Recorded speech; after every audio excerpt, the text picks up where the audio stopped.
Parentheses are another form of punctuation that you may see in your reading. Parentheses can be used to include other information that may not really fit into the sentence. Here's an example of using parentheses to include information.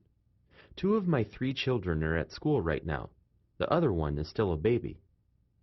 Here the reader knows why only 2 out of the 3 children are at school, because one is too young for school.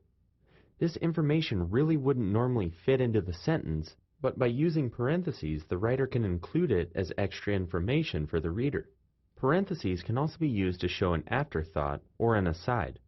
If you can remove a part of a sentence without changing the meaning of the sentence, it can be put into parentheses. Listen to the following sentences.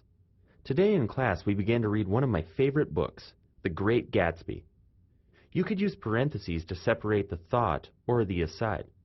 Today in class we began to read The Great Gatsby, one of my favorite books. Look at the following sentence and see if you can determine where the parentheses could go. He finally realized after driving around for hours that he was lost and should ask for directions. Do you see where the afterthought is in that sentence? It's the part that states, after driving around for hours. That part could be taken out and the sentence would still make sense, but it adds a fun detail to what happened.